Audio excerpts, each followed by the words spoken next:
know. My camera looks a little blurry. Hey, y'all. Happy Thursday. Here.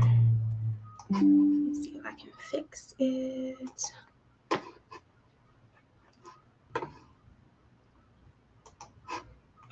I don't know. My camera is blurry, you guys. I'm not exactly. Oh, wait, no. It's fixed. Okay. Sorry about that. Hey, y'all. Happy Thursday. And I guess welcome to this month's episode of the Resume Critique Live. So I have another client another client resume that I'll be sharing with you all as an example of what not to do on your resume. So I have everything pulled up. Let me go ahead and share my screen so that we can get started.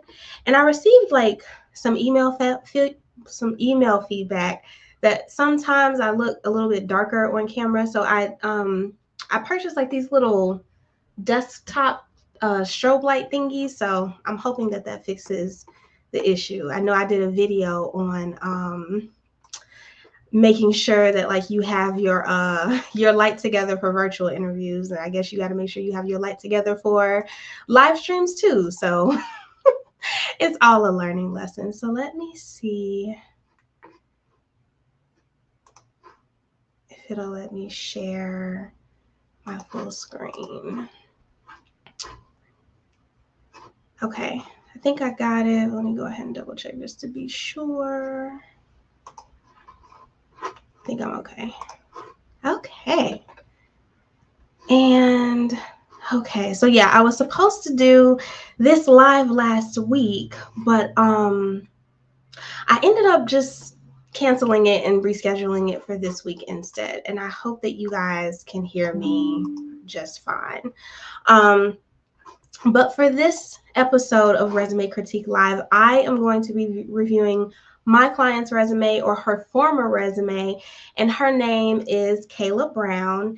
And a little bit about Kaylah is that she is a six-figure earning executive assistant / university development coordinator. So she is another client who has kind of like one of those dual titles where you have two different things that you're doing, but you're only given like one catch-all general salary for it. And she is basically not feeling that. So she loves her salary, she loves the amount of money that she's making. She feels like the reason why she was able to land this six-figure opportunity was really because she was given that dual title.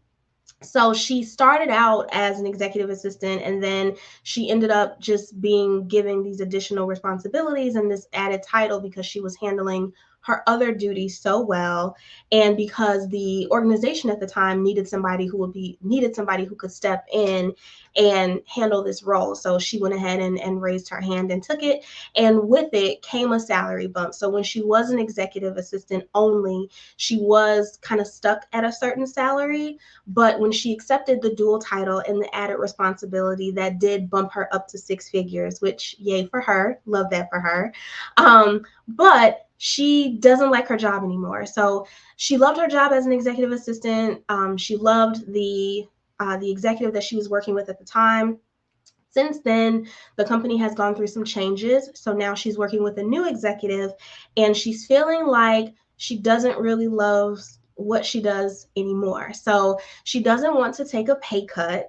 She's been getting interviews with her resume, but they aren't offering enough money. So she's been getting some callbacks, not a lot, but just a few. And the few that she's gotten, the salaries have all been five figures. And she doesn't want to go down in pay, which is understandable. And I can relate. When you work yourself up to a certain pay, it's really hard to take something else that's less than what you're currently making, unless there's a legit reason for it, right? But for the most part, she's like, no, this is my very first six-figure role, and I don't want to just see all of that extra money magically go away. So we're going to go ahead and review her resume and talk about, and I hope you guys can see. I should have put this in presentation view, but I was kind of rushing a little bit. So we'll review the following three things. So number one, why her resume is only appealing to lower salary jobs, but not the higher ones. Some key resume mistakes that she's making that's keeping her from getting noticed by high-paying jobs. and then simple changes that she could make to make her resume have more job search success overall, because she was applying for, I think, 1 or 2 months, and she had been on 3 interviews and received 1 offer, 1 or 2 offers. Which is not enough. Typically, when you're job searching, and I stress the importance of this in a few of my job search videos, you are supposed to have multiple offers lined up. And I stressed this in one video where I talked about my last job search and how I ended up lining up like 3 or 4 job offers, and I was able to have a nice, bunch of offers to choose from that all paid pretty well salaries. And so my deciding point was something different.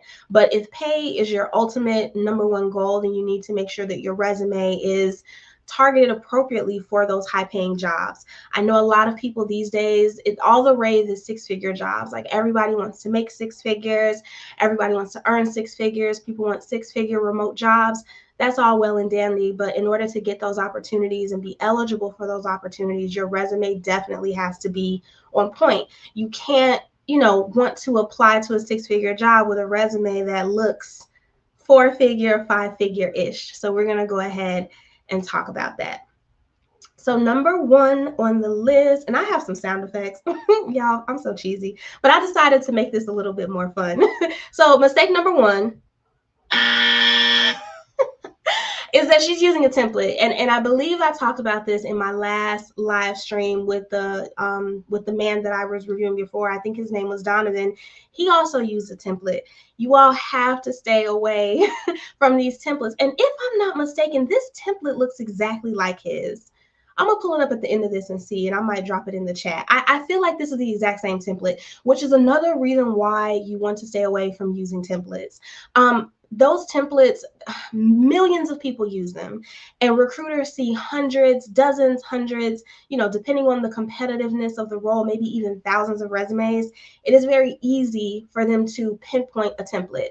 Because I review so many resumes, because I am a resume writer, I've seen this template a lot, where it's just like this clean, plain line at the top, and the skill section, and, it's green, and it's just boring. It's boring. So it's a template, and it's not a very friendly template at that. The text boxes in here are a little funky. Let's see if it'll let me edit it. Yeah, the text boxes in here are really tiny, really weird. This is just a weird template. It's not nearly enough space, and it's not adequate enough for the amount of experience that she has.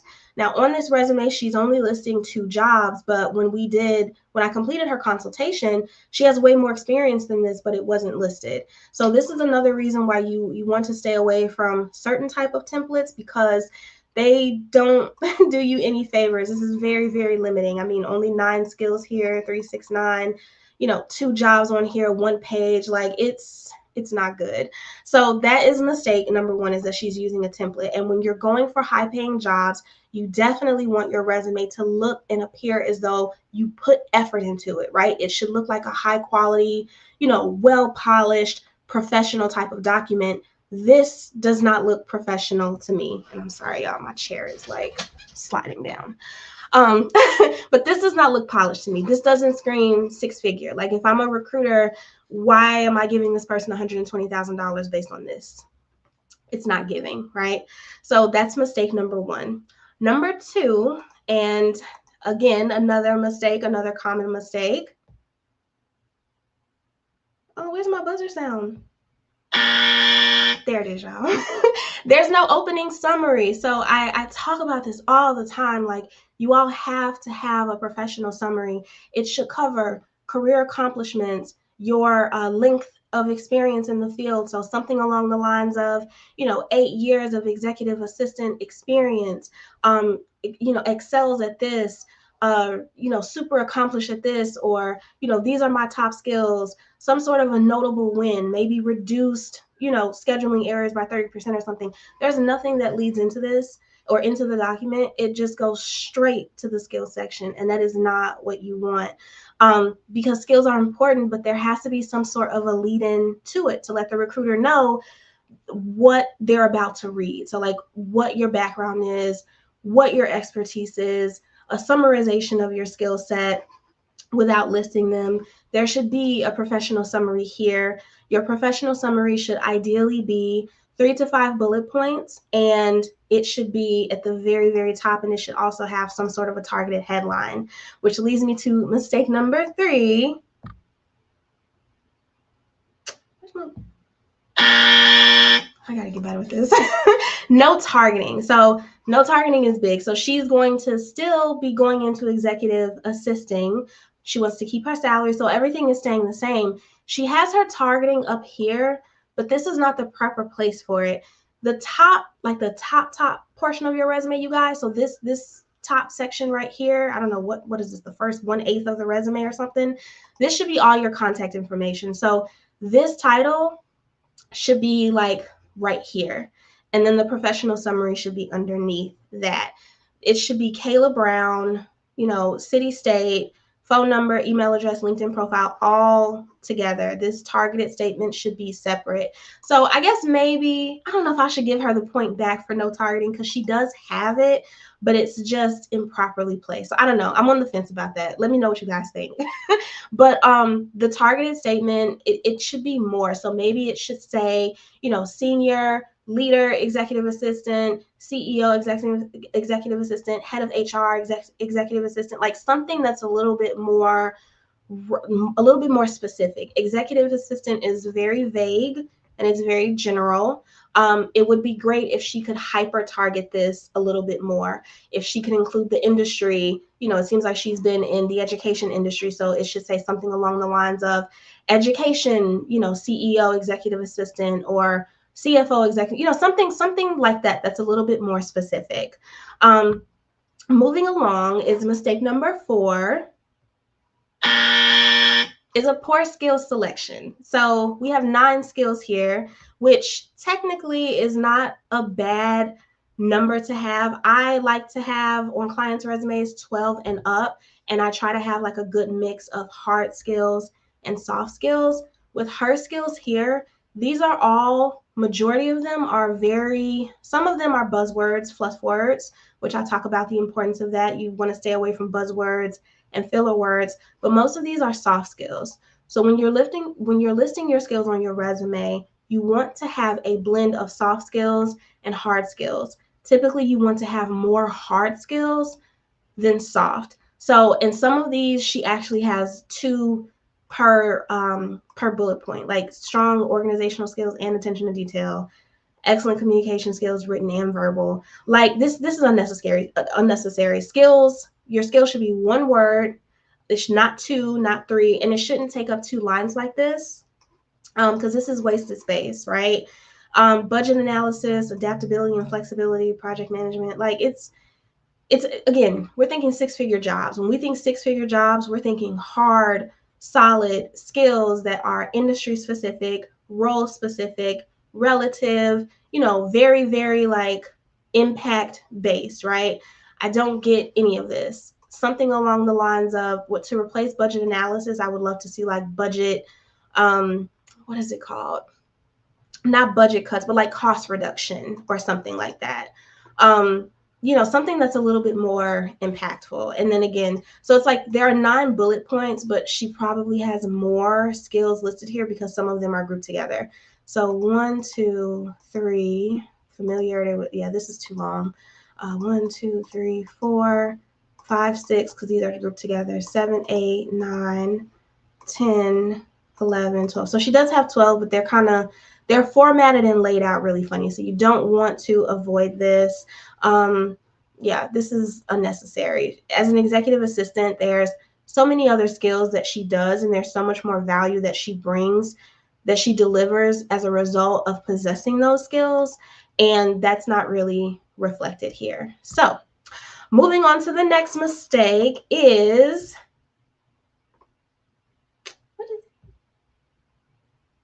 oh my gosh, my buzzer don't want to work. I'm disappointed. Okay, there we go. No value-based statement. So if you watch my video that was titled, I think it was called The Secrets to a 6-Figure Resume or something along those lines, I stress about the importance of like value-based statements is really important. When you're talking about 6-figure roles, when you're being paid that much money, they expect results. They respect results. They expect results. They expect outcomes. They expect you to come in and do something, fix something, make something better, make something maybe more efficient. I think high level, really important roles when I think of someone who is paid a six-figure salary. Using myself as an example, I make six figures and my role is pretty visible. It's really important, very crucial. There's a lot of things that I do. So it's important to make sure that that value is communicated on your resume, especially if you're trying to go for a job that's paying you $100,000 and up. What I mean by value-based statements is showing like what, as a result of your efforts, how has this impacted the company? So, for example, she's an executive assistant. She's handling scheduling. She's handling, program implementations, rollouts. She's meeting with senior leaderships, right? She's maybe helping strategize whatever the next steps that the business is going to be making, or changes that may be happening as a result of the economy or as business needs shifts, right? So you have to have more of that high level, high power type language and that value infused into your bullet points and into the document, which brings me to the next point on here. Okay, now it works. Vague bullet points. So this says a lot of nothing, y'all. So I identified and implemented event and activity plans for Northern Cook County and Lake County, built awareness of GCU, online academic programs for education, healthcare, yada, yada, develop partnerships with the Lake County Regional Office, yada. Like, this says nothing. Like, okay, you're telling me, you've written to me what you do or the task that you've been assigned, but you're not telling me why it matters. And you're also not telling me how successful you were at doing this. So how many partnerships did you develop? What was the result of the partnerships? Did we see enrollment increase? Did it do something for the business? Did it increase revenue? Did it, cut something, maybe slash something or eliminate something? Did it grow the regional footprint of the organization? Did it help the organization like take over this region? Did it drive out competition, right? And who were the partnerships with? Were they with, the schools? Were they with like city leaders, mayors? Were they with what am I trying to say? Soup kitchens? Like who were the, like, there's so much that's missing here, right? And I am a stickler for lack of information and vagueness. This has no this has no information in here. It reads like, okay, you develop the partnerships. Why does that matter? Why do I care? And why do you develop partnerships? Why does that make me want to pay you six figures to do this for me? Same with this statement down here. So her former job, interface with prospective students in support of their decision to attend school. In addition to communicating the philosophy and features of the university, it's like, okay, but why? Why does it matter? There's no detail. How many students did you support? How did you support them? What did that support look like? Was it walking them through the entire enrollment process? Was it motivating them? Like, why does that matter? So very vague here. There's no specificity in the document at all. Every statement, you pretty much have question marks after it, which again, if you want to go for a six-figure job, is something that you don't want. You want to make it clear why it matters what you do, the value and the what is it called? The value and the impact that it brings to the business. You interfacing with these prospective students, how does that help the company? Did it increase the enrollment rate? Did it, decrease the dropout rate? Like, what is the reason for you putting this on your resume? Why am I reading it? Why do I care? How does this qualify you for the job or for this job that you're applying to right now, right? So moving on to number 7, let's see if my buzzer works. I gotta find a different app. This app I'm definitely rating it a 3 out of 5. Okay. She's not currently enrolled in school, but she has it on her resume, you guys. So this is a big no-no. And I know that it may seem like a very simple mistake, but it could be also perceived as a lie. So imagine going through the entire interview process, and at the end of it, you're maybe fact checking with the recruiter, or they're doing a background check and they're like, yeah, send me, your school information. Or let's say they go ahead and complete the background check and they, reach out to Grand Canyon University and they maybe ask for transcripts. And they're gonna say like, sorry, Kaylah Brown's not enrolled here right now. Like her last semester was in 2021, but you have it on here that you're currently enrolled. You don't want to do that. Education is important. All of your credits are important. The classes you took, they matter, I promise. But unless you are currently enrolled or you already have the degree, you do not need to list any education that is not like official, where you have like your graduation date, your completion date. You don't want to list it on your resume. If she was currently enrolled and she was still taking classes, we could have kept it, but we ended up taking it off. This is another reason why it's really important to update your resume either once a quarter or at least once, I want to say 2 to 3 times a year, ideally. And I think I shared a graphic about this in my community tab. But then also as life changes happen. So when she unenrolled in school or pulled out of school temporarily, she did say it was temporary, but even still, even though you're temporarily not enrolled, you're still not enrolled. So you can't really list it on your resume right now until you re-enroll and start your classes back again. So anytime major life changes happen or career changes happen, shifts, education-wise, job-wise, skills-wise, like update your resume. Even if you move, right? Like if she were to move to Utah, if she moved to Utah 2 years ago and still had her Illinois address on here or her Illinois city and state, that's an issue, right? So I know it seems like a really tiny thing, but I promise you it does matter. Anytime you have any of those type of life or career changes, set aside some time when you have a moment to just update your resume to make sure that it has the most up-to-date information on there. So moving on to number 8 is chunky paragraphs. If you watch my videos, y'all know I hate this. I can't stand chunky paragraphs. Small or one line sentences, succinct sentences, to the point sentences is what you typically want to aim for. This bullet point alone is 1, 2, 3, 4 whole lines, but ironically still says a lot of nothing.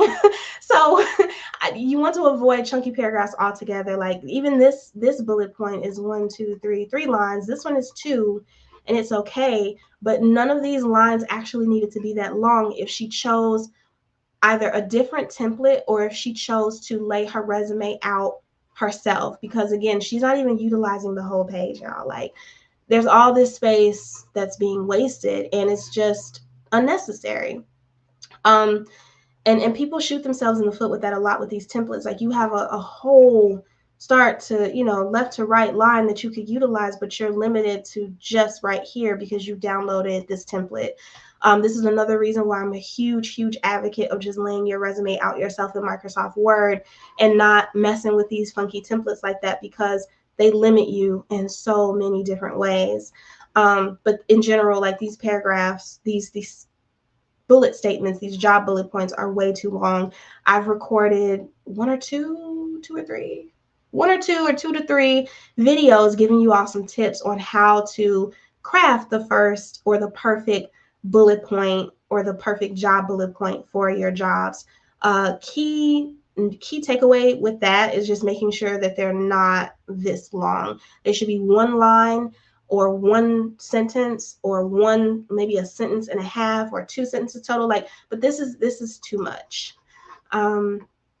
So moving on to number 9. And you know what? I was thinking about hosting workshops on YouTube, maybe like every other month or so. And one topic that I had, or an idea that I had, was to host like a job bullet writing workshop or something like that. So you guys let me know if you would find something like that helpful. I would charge for it. Like there would be a fee for it, but it probably wouldn't be much. But I was thinking about that. Like a lot of these mistakes that I see are definitely coachable and teachable. I know me doing these live workshops or these live streams with the resume critiques is just one step, but it'd be great to dig and dive a little bit deeper to actually teach you guys the right way to do these things. And I know my YouTube videos are pretty instructional in my opinion, but sometimes, some people may need a complete step-by-step or total how-to type of thing, and I'm all for it. I've done workshops in the past, but I haven't done one since like 2021, so maybe I should bring those back. But anyway, I feel like I'm rambling. Number 9. Child, this buzzer. Give me the blues. No numbers. So numbers is really, really important. And even if you can't give like a solid quantifiable number that you can directly tie to what you've done, because I understand how that can be when you don't really know the data or you're not 100% sure of what you have accomplished and how it has directly impacted the business from a number standpoint, you should still have some figures that you can guesstimate. So I did provide some examples on how she could have included some more numbers in here or any numbers in here. So how many partnerships did she develop, right? How many activity plans did she implement or identify? And how did that impact the business? Did it increase something, grow something, expand something? And if so, by how much, right? Identified and implemented, 300 activity plans for over 3,000 students across northern Cook County that expanded the awareness of GCU's online academic programs 76%. You see how that sounds so much more like oomph, like dang, that girl is bad. She did this, she did that, she expanded the academic program awareness for the whole region 76%. Let me call her and give her this $146,000 a year job, because I know that she can expand my business or expand my brand's awareness, grow my brand's program or whatever, right? Numbers are really important to kind of tie that statement of what you're saying to why it matters and the outcome. And it kind of ties into the last thing that I had on this list. This buzzer, y'all. I'm finding another app. Next time I will test this app, because this one is janky. Is no impact. There's no impact on this document at all, which is crazy because she works with so many like high leaders in the company. Like I'm talking like the head of HR and the CEO, the CFO. Like she's working with senior leaders, vice presidents, and you mean to tell me that you can't give any example, or you don't have any example listed on how this impacted either the department or the work life of your senior leaders, of you being an executive assistant, right? So again, executive assistants do a lot. They plan trips, they're planning conferences and meetings, they're sitting in board meetings and maybe taking notes. Like there's so much that they do, and I'm pretty sure along the way there are a lot of things or ideas that they bring up that can help the business based on what they identify and what they see. But none of that is here. So when we redid her resume, all of that was very, very clearly highlighted. Another thing that I wanted to mention that I didn't have on this list was that, so she's an executive assistant and she wants to continue with executive assisting, but she only left the like half of her job title. So y'all know she does that dual role thing, right? So she's an executive assistant / university development coordinator, but she only has university development coordinator. So or counselor, I'm sorry. So if you want to continue getting executive assistant jobs, why don't you have executive assistant like front and center? Like this should be prime real estate. It should be the main thing that she focuses on, and especially in her job bullets, but she has none of that here.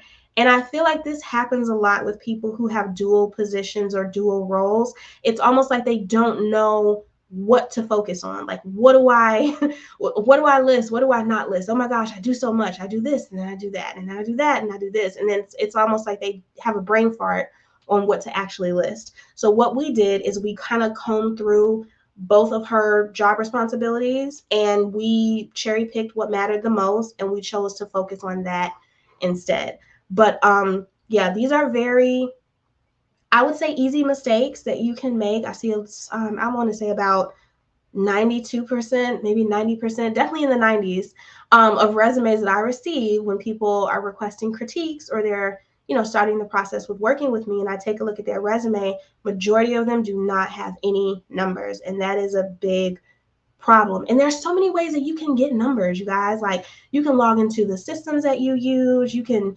request data, you can log into or pull up spreadsheets, you can ask your manager. Like, you can even track the success of things yourself if you're in a particular role, where you have direct hands-on, like hands-on experience with what you're working on, and you yourself track something in particular. Like, for myself, I'm in marketing, so if I handle all of the email marketing campaigns, I know for a fact, because I'm doing it, how many emails I'm sending. I know the open rates, and I know the success of them. I know how much money those emails are bringing in. I know how many clicks we're getting. I have direct access to it. So take advantage of whatever access you have and whatever visibility you have, to the things that you do, because that is ultimately what really matters and why it's important. Jobs now, I feel like in the past, including numbers was more of like a you're bragging sort of thing, or you're coming off very boastful, but now that is exactly what recruiters want to see. So I want you all to get comfortable with being very clear and bold and saying, yes, I increased this 12%. Yes, I did cut costs by 30%. Yes, I did, implement a brand new system that, did A, B, C, D, E, F, G, and reduced 1, 2, 3, 4, 5, 6, 7. Like, get comfortable bragging about yourself, because, like, if you don't brag about you, who else is going to? Who else is going to hype you up if not yourself? And especially on your resume. Like, your resume should be your number one hype document. If you don't have like a website or a landing page or anything like that that's like bragging on you for you, your resume should brag on you for you. And that, like, how about to say that's on period? But it's the truth. Like, your resume should be a whole brag document about everything that you've done, what you can do, and this is why you need to pay me for this job. So I hope that all of that makes sense. Of course, if you would like assistance with your resume, I am close to being filled up for the month of March. So if you would like to work with me this month, the time is ticking. I have 3 slots that are available. You can email me directly at hello@thompsonresumes.com. You can visit my website at www.thompsonresumes.com to officially get started. And you can complete my intake form as well. But that is pretty much it, y'all. So I think, yes, I have stopped sharing. And I have the client inquiry form dropped in the chat if you want to take a look at it. But thank you all so much for watching. I see everyone has pretty much logged off, which is totally fine. But enjoy your evening, everybody. And if you're watching the live replay, thank you for tuning in. Bye, y'all.